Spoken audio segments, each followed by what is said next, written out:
find my positioning. And I'm going to take my needle and I'm going to go down into the stabilizer. And I'm going to do that all 4 points. And the reason for this, and make sure you take your needle up when you switch to your next position, because you don't want it to rip the stabilizer.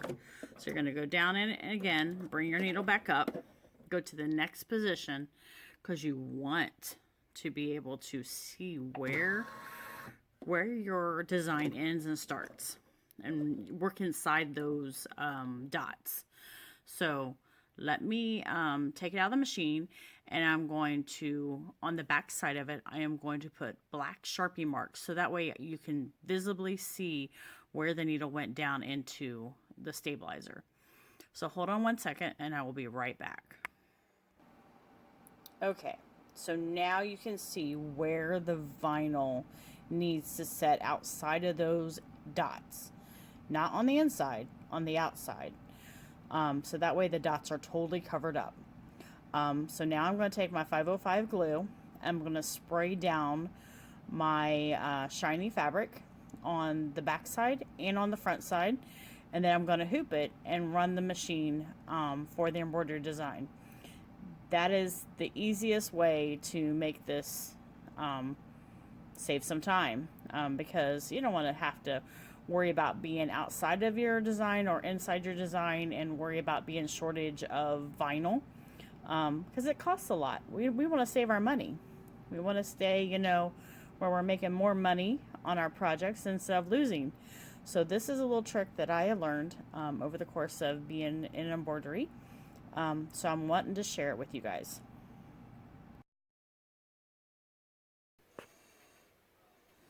So I have it all loaded and ready to go. And what I'm doing is I'm stitching the bottom part of the star.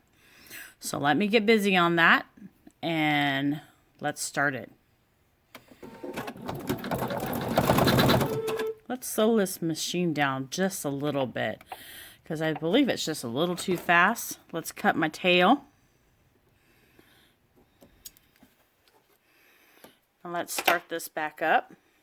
But I don't like it going fast, especially when you got really slick fabric on there.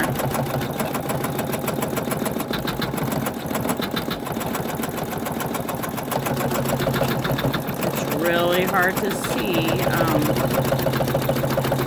but once we get it all stitched out, you'll see what I'm talking about.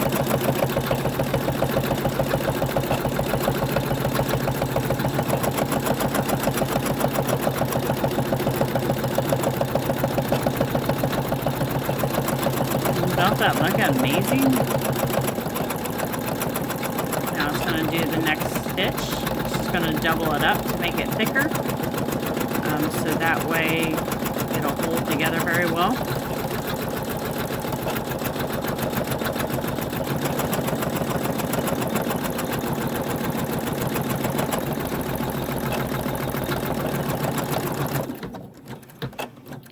That is done.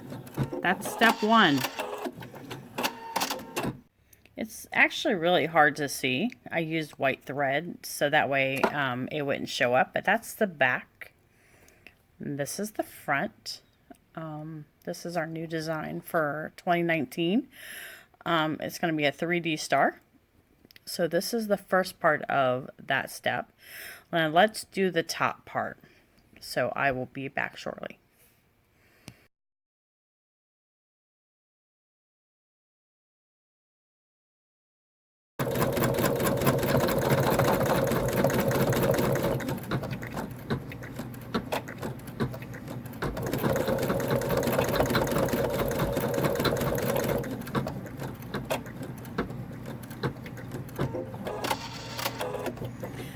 So now we're going to take everything out of the stabilizer, or off the hoop and in the stabilizer, and trim everything. So I'll be back. They're both cut out, but you can see I did not cut out the center area. You want to be really careful with that. You don't want to cut any extra fabric out. You just want to cut the slit, and you want to adjust it just a little bit at a time so that way they fit in perfectly. So right now I'm going to do that, and then I'm going to merge them together. Now listen to this. Do not throw any of your scrap vinyl away, because you know those little tiny pieces that are in this area. I have a new project for that in the other Christmas ornaments that we have going on our website, that I'll use those little pieces. So it's going to be really cool. Can't wait to shoot the video on that. We are going to have a Black Friday special coming out. And this ornament will be part of that. So let me cut it. Be very delicate when you cut it in between that groove, because you're going to slide them into each other and it'll be really cool. So I'll be right back and show you that. This looks extremely cool. Just think of that on your Christmas tree. Turn it around, and especially with the really cool vinyls that have shimmer in them, it'll bounce off the lights amazingly. I'm super excited.